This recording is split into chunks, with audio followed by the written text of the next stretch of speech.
बच्चों, मैं डॉक्टर सुनीता नंदल आज कक्षा 12th के लिए लेकर आई हूँ आलोक धनवा द्वारा रचित पतंग कविता के थर्ड और फोर्थ पद्यांश की व्याख्या।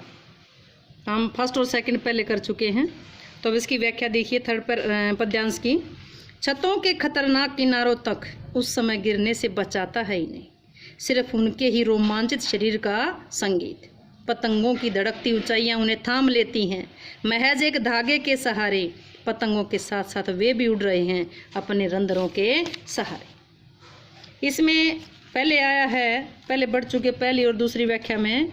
इसमें आलोक धनवा जी ने बाल सुलभ मन की चंचलता का मन को मोहने वाला चित्रण किया है। कवि कहते हैं कि जब बच्चे छतों के खतरनाक किनारों तक उस समय गिरने से बचाता है उन्हें। जब बच्चे पतंग उड़ाते हैं, मकान की छतों पर दौड़ते हैं, तो छतों के खतरनाक किनारों पर दौड़ने लगते हैं, तब उन्हें कोई नहीं बचाता, उन्हें सिर्फ उनके ही रोमांचित शरीर का संगीत बचाता है। जब बच्चे पतंगों को उड़ाते हुए मकान के छतों के खतरनाक किनारों तक पहुंच जाते हैं, तो उस समय उनको गिरने से केवल उनके रोमांचित शरीर का संगीत ही बचाता है, उनकी रक्षा करता है। मतलब क्या हुआ कि जब ये कोमल बच्चे अपने इसी रोमांच के सहारे खतरनाक स्थानों को भी पार कर लेते हैं, अपनी मंजिल तक पहुंच जाते हैं। पतंगों की धड़कती ऊंचाइयां उन्हें थाम लेती है। पतंगों की धड़कती ऊंचाइयां उन्हें थाम लेती है, महज एक धागे के सहारे। जो पतंग मात्र एक धागे के सहारे ऊंचे आकाश में उड़ रही होती है, वह भी अपनी डोलती ऊंचाइयों से कोमल बच्चों को सहारा प्रदान करती है। पतंगों की धड़कती ऊंचाइयां उन्हें थाम लेती हैं। जो पतंग महज एक धागे के सहारे, जो पतंग केवल एक धागे के सहारे असीम ऊंचे आकाश में धड़कती ऊंचाइयों से धड़क रही है, ऊंचाइयों पर धड़क रही है, उड़ रही है, वो पतंग इन बच्चों को भी अपनी धड़कनों के सहारे, उन बच्चों को भी सहारा डोलती हुई, धड़कती का मतलब यहाँ क्या है, हिलती हुई, डिगमगाती हुई, उन बच्चों को भी सहारा प्रदान करती है। क्या कहा गया फिर देखिए। जब बच्चे अपनी पतंगों को उड़ाने के लिए मकान की छतों के खतरनाक किनारों पर दौड़ते हैं, तो उन्हें बचाने के लिए कोई नहीं आता, बल्कि उनके रोमांचित शरीर का संगीत ही उनको बचाता है। रोमांचित शरीर का संगीत ही उनकी रक्षा करता है। कवि कहते हैं कि जो पतंगों की धड़कती ऊंचाइयां महज एक धागे के सहारे, जो पतंग केवल एक धागे के सहारे आकाश में उड़ रही होती है, तो वो भी अपनी डोलती ऊंचाइयों से, डगमगाती ऊंचाइयों से उन बच्चों को उन्हें थाम लेती है, उन बच्चों को रोक लेती है, उन बच्चों को सहारा देती है। पतंगों के साथ साथ वे भी उड़ रहे हैं। वे उन बच्चों का मन भी, जैसे जैसे पतंग ऊंचाई पर उड़ता है, वैसे वैसे बच्चों का मन भी पतंग के साथ साथ उड़ रहा होता है, अपने रंध्रों के सहारे। अपने जिसमें क्या कहा गया है कि ये कोमल बच्चे आकाश में उड़ने वाले पतंगों के साथ साथ अपने रंध्र सुराखों के सहारे स्वयं भी उड़ रहे होते हैं। ये बच्चे उसे उड़ते हुए पतंग के साथ साथ रंध्रों के सहारे, सुराखों के अपने सुराखों के सहारे स्वयं भी उड़ रहे होते हैं।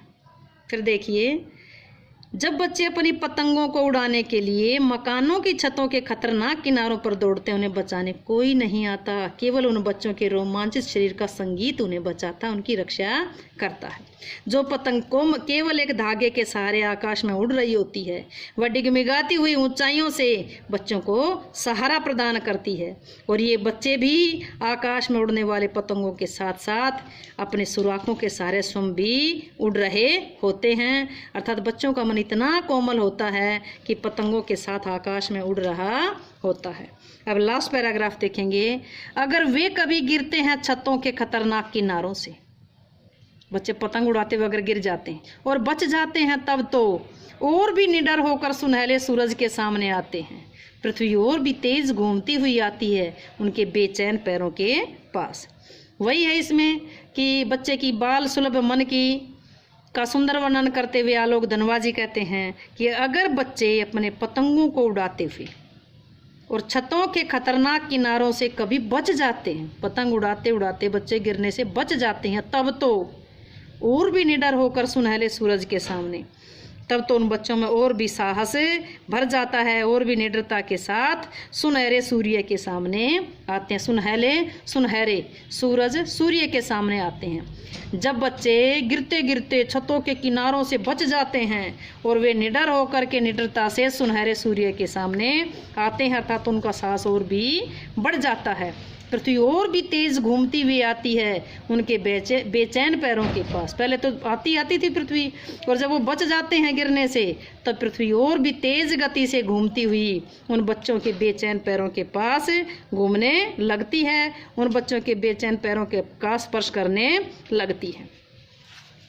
पूरी कविता में, जो आलोक धनवा की कविता है, इसमें पूरी कविता में मानवीकरण अलंकार आया है, अनुप्रास, पदमैत्री, उपमा, पुनरुक्ति, प्रकाश अलंकार आए हैं। भाषा सरल सरस खड़ी बोली, तत्सम तद्भव शब्दों का प्रयोग हुआ है। मुक्त छंद है, प्रसाद गुण है, अभिधा शब्द शक्ति है। इसमें शरद ऋतु का मानवीकरण किया गया है और बच्चों के बाल सुलभ मन का वर्णन किया गया है। अलंकार देखिए, इसमें थर्ड पैरा में था ऊंचाइयाँ उन्हें, ऊ की वह आवृत्ति आई है, इसलिए अनुप्रास अलंकार आया है। साथ साथ में पुनरुक्ति प्रकाश अलंकार आया है। रहे हैं रह आया है, इसमें पीछे स्वर मैत्री अलंकार आया है। तब तो में अनुप्रास अलंकार आया है। सुनहले सूरज में अनुप्रास अलंकार आया है। स्वभाव उक्ति है और मानवीकरण अलंकार आया है।